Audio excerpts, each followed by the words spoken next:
அந்த தாட்லெஸ் ஸ்டேட்ல இருக்கிறது ரொம்ப இம்பார்ட்டன்ட். அந்த தாட்லெஸ் ஸ்டேட் ரொம்ப சீக்கிரமா நம்ம அந்த அந்த நிலைக்கு போய் சேர்றது தான் பிரமிட் யூஸ் பண்றோம். உடம்புல இருக்கிற எல்லா வைட்டல் ஆர்கன்ஸும் ஒன்னா இம்பாக்டட்.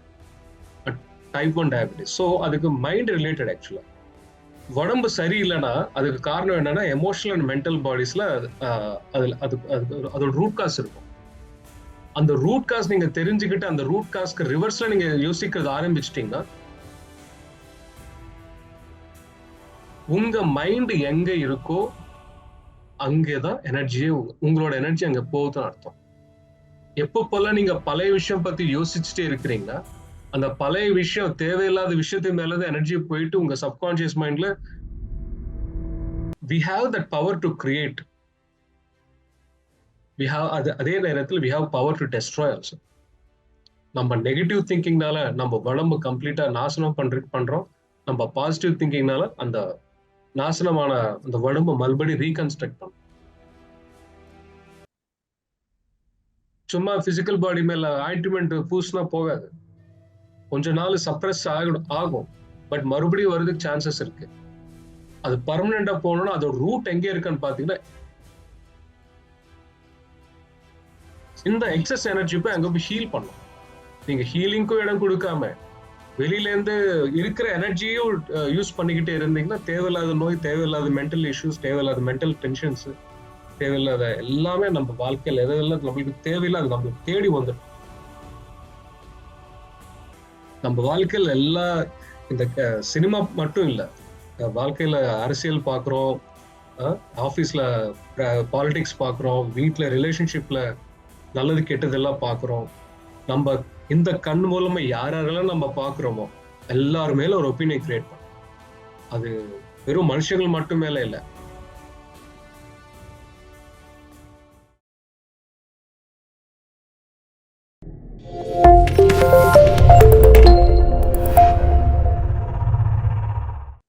Welcome back masters.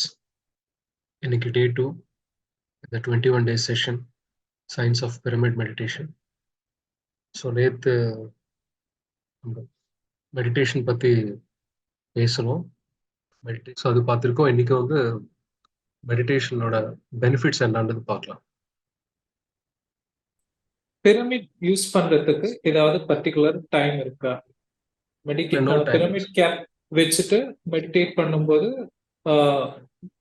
கூலா இருக்கு, கூலிங் தான் இருக்கு அப்படின்னு சொல்லுவாங்க. It is all experience. நேற்று சொன்ன மாதிரி சில பேருக்கு சூடா இருக்கும், சில பேர் கூலிங்கா இருக்கும். இட்ஸ் ஆல் எக்ஸ்பீரியன்ஸ் தான். Don't go deep. அதுல இருந்து ரொம்ப டீப்பா யோசிக்காதீங்க. It is an experience. That's it. அந்த தாட்லெஸ் ஸ்டேட்ல இருக்கிறது ரொம்ப இம்பார்ட்டன்ட். அந்த தாட்லெஸ் ஸ்டேட் ரொம்ப சீக்கிரமா நம்ம அந்த அந்த நிலைக்கு போய் சேர்றது தான் பிரமிட் யூஸ் பண்றோம். Yes sir. ஒருத்தருக்கு வந்துட்டு 26 years. ஸோ அவருக்கு வந்துட்டு டைப் 1 டயபெட்டிக் அதுல இருக்காரு. ஸோ அதுக்கு சொல்யூஷன் ரிலீஃப் அப்படின்னு சொல்லி கேட்குறேன். It's simple sir. இப்போ டயபெட்டிஸ்க்கு காரணம் என்னன்னு பாத்தீங்கன்னா பிரசன்ட் மூமெண்ட்ல இல்லாம எப்பவுமே பாஸ்ட் பத்தி யோசிக்கிறது, பாஸ்ட் பத்தி எப்படி யோசிக்கிறீங்களோ அதே மாதிரி ஃபியூச்சர்ல எப்படி இருக்க போதான்னு யோசிக்கிறது. ஸோ அல்டிமேட்லி லிவிங் இந்த மொமெண்ட்ல இருக்க மாட்டாங்க. எப்பவுமே பாஸ்ட் பத்தியோ இல்ல பாஸ்ட்ல அப்படி நடந்தது இப்படி நடந்தது இது மேல யோசிச்சுட்டே இருப்பாங்க. அதனால ஆட்டோமேட்டிக்கா உடம்புல என்ன சொல்றது, அதுக்கு அசோசியேட்டட் பேன்கிரியாஸ் இம்பாக்ட் ஆயிடும். ஒன்ஸ் பேன்கிரியாஸ் கொஞ்சம் பாதிப்பு வந்துச்சுன்னா அதுக்கு சம்பந்தப்பட்ட எல்லா உடம்புல இருக்கிற எல்லா வைட்டல் ஆர்கன்ஸும் ஒன்னா இம்பாக்ட் ஆயிடும்.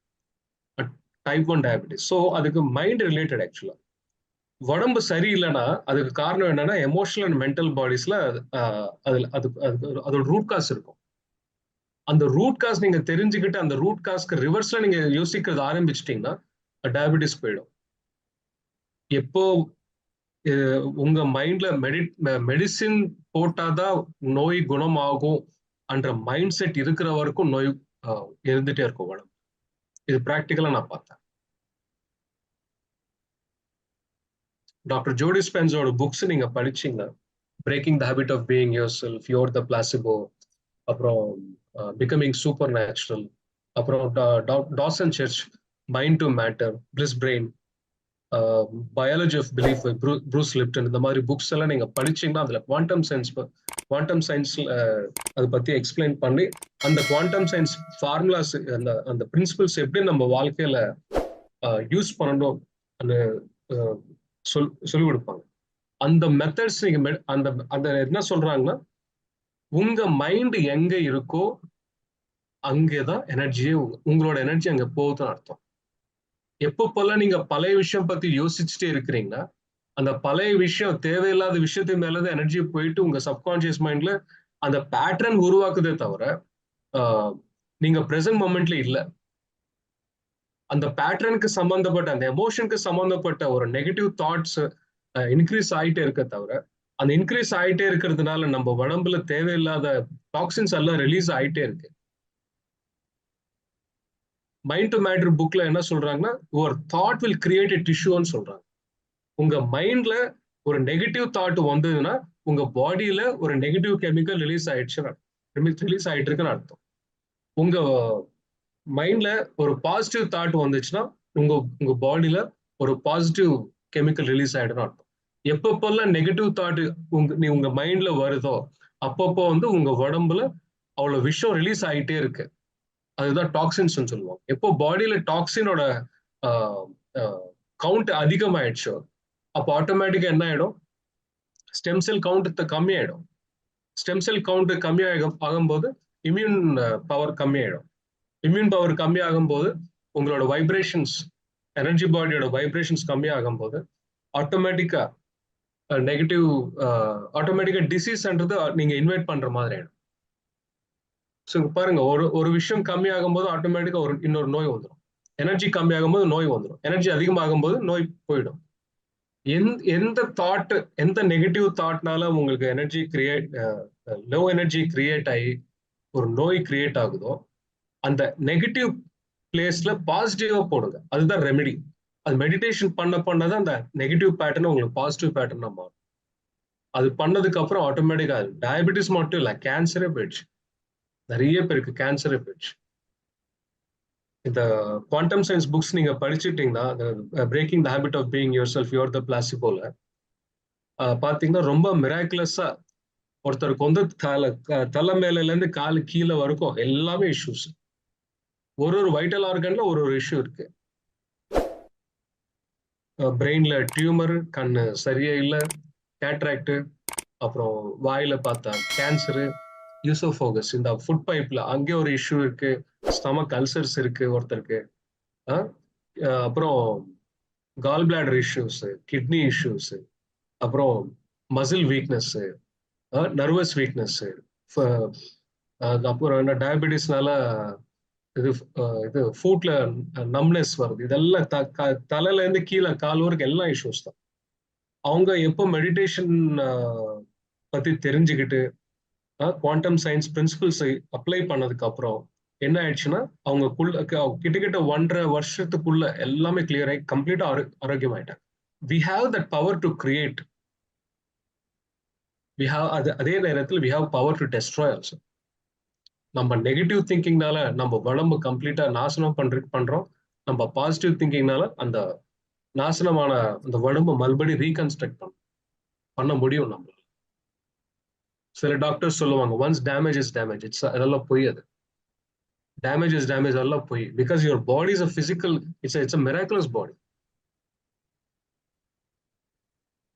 ரீசெண்டா ஒரு புக்ல படிக்கும் போது ஒரு மெடிடேஷன் செமினார்ல அவங்க ரீசர்ச் பண்ணி, எக்ஸாக்டா எனக்கு பேர் தெரியல, அந்த புக் படிக்கும் போது தான் பார்த்தா பிரெயின்ல ஏதோ ஒரு சம் பார்ட் மெடிடேஷன் பண்ண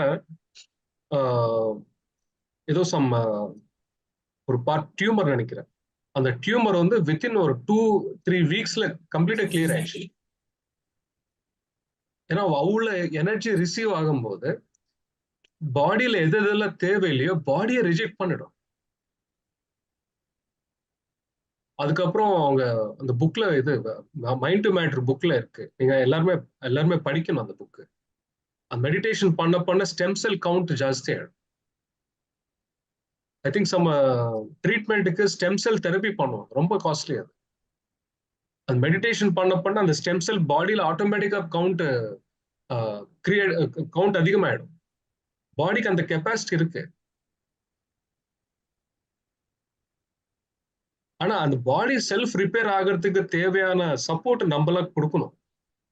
அதை பத்தி நம்மளுக்கு தெரியல, அதை பத்தி எப்படி கொடுக்கணுன்றது கூட தெரியாம இருக்கு.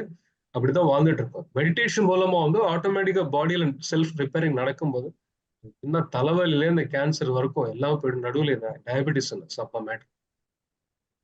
சில பேருக்கு டயபெட்டிஸ் 2 மாசத்துல போயிடும், சில பேருக்கு வந்து 2 நாள்ல கூட போயிடும். அது வந்து எல்லாருக்குமே இது காமன் பிரிஸ்கிரிப்ஷன் கிடையாது. யாருக்கு எப்ப வேணாலும் கிளியர் ஆகலாம். அது உங்களோட பிராக்டிஸ், இன்டென்ஷன் ஆஃப் பிராக்டிஸ் பொறுத்து இருக்கு. நிறைய புக்ஸ் படிங்க, நிறைய மெடிடேஷன் பண்ணுங்க, நிறைய குரூப் டிஸ்கஷன்ல கலந்துக்கும், கான்ஃபிடன்ஸ் வரும். புக்ஸ் படிக்கும் போது நாலேஜ் வரும். நாலேஜ் என்றது shortcut to enlightenment. Meditation practice பண்ணும்போது அதிகமா எனர்ஜிஸ் வரும். இந்த வரும்போது ப்ராக்டிக்கலா உங்களுக்குள்ள மைண்ட் லெவல்ல மாற்றங்கள் வரும். Emotional level, mind, mental level, spiritual லெவல்ல மாற்றங்கள் அங்கே சேஞ்ச் வந்தாதான். நல்லா புரிஞ்சுக்கோங்க, எமோஷனல், மென்டல் அண்ட் ஸ்பிரிச்சுவல் லெவல்ஸ்ல சேஞ்ச் வந்தாதான் பிசிக்கல் பாடியில் சேஞ்ச் வரும். சும்மா பிசிக்கல் பாடி மேல ஆயின்மெண்ட் பூசினா போகாது. கொஞ்ச நாள் சப்ரஸ் ஆகும், பட் மறுபடியும் வரதுக்கு சான்சஸ் இருக்கு.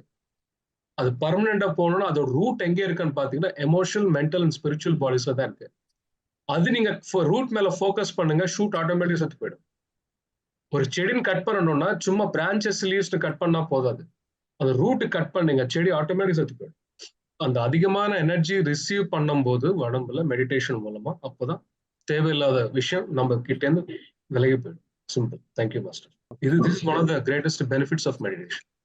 நான்வெஜ் மது அருந்துவதன் மூலம் தியானம் கூடுமா அப்படின்னு சொல்லி ஒரு நான்வெஜ்ஜும் ட்ரிங்கிங்கும் பண்றதுனால மெடிடேஷன் கூடுமா, அதாவது மெடிடேஷன் பண்ண முடியுமா? பண்ணலாம். அவங்களுக்கு அந்த தாட்லெஸ் ஸ்டேட் ரீச் ஆகுமா ஆகாதா அப்படின்னு சொல்லி கேட்கிறேன். ஆயிடும். அதுதான் இதுதான். இப்போ மெடிடேஷன் பண்ணும்போது நீங்க 100 ரூபாய் சம்பாதிக்கிறீங்க. நான்வெஜ் குடிக்கும் போது, நான்வெஜ் சாப்பிடும் போது, அப்புறம் இல்ல ட்ரிங்க்ஸ் இதெல்லாம் குடிக்கும் போது ஒரு 90 ருபீஸ் நீங்க செலவு பண்றீங்க. அப்ப எவ்வளவு இருக்கும் மிச்சம்? 10 ரூபாய் தான் இருக்கும். இந்த 10 ரூபாய் வச்சுட்டு தான் நீங்க ஃபேமிலியை ரன் பண்ணணும். அட்லீஸ்ட் அது பாசிட்டிவா இருக்கு. மெடிடேஷனும் இல்ல, நான்வெஜ் இருக்கு, ட்ரிங்கிங் இருக்கு, வர எனர்ஜி ஃபுல்லா ட்ரெயின் ஆகி இன்னும் மைனஸ்ல தான் ஓடிக்கிட்டு இருக்கு. அந்த மைனஸ், அந்த எக்ஸஸ் எனர்ஜி எங்கேருந்து இருக்குன்னு நம்ம உடம்புல ஏற்கனவே ஒரு பார்ட்ல டிபாசிட் ஆன எனர்ஜி நம்ம யூஸ் பண்ணிக்கிட்டு. ஃபார் எக்ஸாம்பிள், உங்களோட சேலரி இன்கமே, சேலரியை பார்த்தீங்கன்னா 10,000 ரூபாய் ஒரு மாசத்துக்கு. ஆனா நீங்க செலவு பண்றது 15,000 ரூபாய். அப்போ மைனஸ் 5,000 ருபீஸ் எங்கேருந்து நீங்க கடன் வாங்குறீங்க? அந்த 5,000 ருபீஸ் கடன் எங்கேருந்து வாங்குறீங்க? பாத்தீங்கன்னா உடம்புக்குள்ள எனர்ஜி ஸ்டோரேஜ் இருக்கும். ஒரு பேங்க்ல இருந்து நம்ம எப்படி கடன் வாங்குறோமோ அதே மாதிரி நம்ம உடம்புல கூட எனர்ஜி டிபாசிட் இருக்கும். அது நம்ம டெய்லி யூஸ் பண்ணிக்கிட்டே இருக்கும்போது, மாச கணக்குல, வருஷ கணக்குல யூஸ் பண்ணும்போது அந்த டிபாசிட் கூட கொஞ்சம் கொஞ்சமா குறையும் இல்லையா? குறையும் போது என்ன ஆயிடும்? உடம்பு ஆட்டோமேட்டிக் கெட்டு போயிடும். அது டெய்லி நீங்க மெடிடேஷன் பண்ணிக்கிட்டே இருந்தீங்கன்னா எவ்வளவுக்கு எவ்வளவு செலவு பண்றீங்களோ அவ்வளவுக்கு 2-3 மடங்கு அதிகமான எனர்ஜி உடம்புக்குள்ள இருக்கும்போது நீங்க வந்து சர்ப்ளஸ்ல இருப்பீங்க. அந்த சர்ப்ளஸ் எனர்ஜி என்ன ஆயிடும்னா, உடம்புல ஏதாவது பிரச்சனை இருக்குன்னா மென்டல், எமோஷனல் அண்ட் ஸ்பிரிச்சுவல் பாடிஸ்ல இந்த எக்ஸஸ் எனர்ஜி போய் அங்க போய் ஹீல் பண்ணும். நீங்க ஹீலிங்க்கும் இடம் கொடுக்காம வெளியில இருந்து இருக்கிற எனர்ஜியும் யூஸ் பண்ணிக்கிட்டே இருந்தீங்கன்னா தேவையில்லாத நோய், தேவையில்லாத மென்டல் இஷ்யூஸ், தேவையில்லாத மென்டல் டென்ஷன்ஸ், தேவையில்லாத எல்லாமே நம்ம வாழ்க்கையில எதெல்லாம் நம்மளுக்கு தேவையில்லாத நம்மளுக்கு தேடி வந்துடும். Yes sir. ஓகே. ஸோ அவரே வந்துட்டு இன்னொரு கொஸ்டின் கேட்டிருக்காரு. அவர் வந்துட்டு நெகட்டிவ் ரோல்ஸ் ஆக்ட் பண்றாரு, ஆக்டர் போல அவரு. ஆப்வியஸ்லி நிறைய பேர் வந்துட்டு பாக்குறவங்க இவர் நல்லா இருக்க கூடாது அப்படின்னு சொல்லி நினைப்பாங்க இல்லையா? அப்படி நினைக்கிற தாட்ஸ் என்ன அஃபெக்ட் பண்ணுமா அப்படின்னு சொல்லி கேட்டிருக்கேன். பை மிஸ்டேக் கூட அஃபெக்ட் பண்ணாது சார். இப்போ நீங்க I don't know who you are, just ஒரு ஸ்டோரி சொல்றேன். நீங்க ஒரு வில்லன், ஒரு சினிமால ஒரு வில்லன் இது பண்ணீங்கன்னா you have done lot of violence. அது பார்த்துட்டு நான் உங்க மேல ஒரு ஒப்பீனியன் கிரியேட் பண்ணேன். அந்த ஒப்பீனியன் எங்க கிரியேட் ஆயிடுச்சு? எனக்குள்ள கிரியேட் ஆயிடுச்சு. எந்த மாதிரி ஒப்பீனியன் அது? Negative opinion. எனக்குள்ள யார் வேணாலும் இருக்கட்டும், அது நீங்களோ இல்ல இன்னொரு ஆக்டரோ யார் வேணாலும் இருக்கட்டும், அந்த நெகட்டிவ் தாட், அந்த நெகட்டிவ் ஒப்பீனியன் நான் கிரியேட் பண்ணதுனால என்னோட உடம்பு இருக்கிற ஒரு செல் அது ரெக்கார்ட் ஆயிடும். ஸோ அதுக்கு நீங்க ஆக்ட் பண்ண அந்த ஃபிலிம்ல அதுக்கு சம்பந்தப்பட்ட எந்த மாதிரி பர்சனாலிட்டி, எந்த மாதிரி கேரக்டர் நம்ம நிஜ வாழ்க்கையில பார்க்கும்போது அது ஆட்டோமேட்டிக்கா அந்த ஒப்பீனியன் ட்ரிகர் ஆயிடும். அந்த சினிமால பாக்குற சுச்சுவேஷன் மாதிரி நம்ம வாழ்க்கையில எங்கேயாவது பார்க்கும் போதோ கேட்கும் போதோ என்ன ஆயிடும், ஆட்டோமேட்டிக் ட்ரிகர் ஆயிடும். ட்ரிகர் ஆகும்போது நமக்குள்ள ஒரு நெகட்டிவ் தாட் தான், எனக்குள்ள அந்த நெகட்டிவ் தாட் பலம் ஆயிடும். பலம் ஆகும் போது என்ன ஆயிடும், எனக்குள்ள இருக்கிற எனர்ஜி டிப்ளீட் ஆயிடும். எனக்கு தான் லாஸ், உங்களுக்கு கிடையாது. நீங்க உங்க டியூட்டி நீங்க பண்ணீங்க as a actor. But what is my duty? My duty என்னது, I should see the movie, enjoy it, learn from it and get out of the movie. That's it. அந்த மூவி பார்த்துட்டு என்ன புரிஞ்சுக்கிட்டோம், அந்த மொமெண்ட்ல என்ஜாய் பண்ணோம், அதுல இருந்து வெளியில வந்துடணும். அதுதான் வாழ்க்கை. இவர் விஜய் ஜீவிதால் கூட இப்படிதான் இருக்க போறாருன்றது அது என்னோட ஒப்பீனியன். அந்த ஒப்பீனியனால எனக்கு தான் பாதிப்பு தவிர உங்களுக்கு கிடையாது. ஒருவேளை இத்தனை பேரு என்னை பத்தி தப்பா நினைக்கிறாங்க அப்படி நீங்க நெகட்டிவா நீங்க ஃபீல் பண்ணீங்கன்னா அப்ப உங்க பிரச்சனை. Your headache is your headache. அது அந்த மாதிரி ஒருவேளை நெகட்டிவா நீங்க திங்க் பண்ணீங்கன்னா அது உங்களோட ரியாலிட்டி நீங்க கிரியேட் பண்ணிக்கிறீங்க. இது நீங்க நடிச்ச கேரக்டர் பார்த்துட்டு இவர் இப்படிதான் அப்படிதான் சொல்லிட்டு நான் கிரியேட் பண்ண, அது என்னோட ரியாலிட்டி நான் கிரியேட் பண்றேன், அதனால எனக்கு தான் loss. Good question sir, thank you. நம்ம வாழ்க்கையில இந்த சினிமா மட்டும் இல்ல, வாழ்க்கையில அரசியல் பாக்குறோம், ஆபீஸ்ல பாலிடிக்ஸ் பாக்குறோம், வீட்டுல ரிலேஷன்ஷிப்ல நல்லது கெட்டதெல்லாம் பாக்குறோம். நம்ம இந்த கண் மூலமா யாரெல்லாம் நம்ம பாக்குறோமோ எல்லாரு மேல ஒரு ஒப்பீனியன் கிரியேட் பண்றோம். அது வெறும் மனுஷங்கள் மட்டும் மேல இல்ல, அனிமல்ஸ் மேல, ஆப்ஜெக்ட்ஸ் மேல, எல்லாத்து மேல. ஒரு செல்போன், சூப்பரா இருக்கு, இது டுபாகூர் போன், இது சரியில்லை, எல்லாம் ஒப்பீனியன் தான். அது ஒப்பீனியன் நம்மளுக்கு எங்கேயாவது யூஸ் ஆகுதான்னு பாத்தீங்கன்னா ஒரு பைசா பிரயோஜனம் கிடையாது. அந்த மாதிரி ஒப்பீனியன் என்னமோ சொத்து சேர்த்து வைக்கிற மாதிரி இந்த ஜென்மத்துல மட்டும் இல்ல, போன ஜென்மத்தோட ஒப்பீனியன்ஸ் கூட சேர்த்துருக்கு.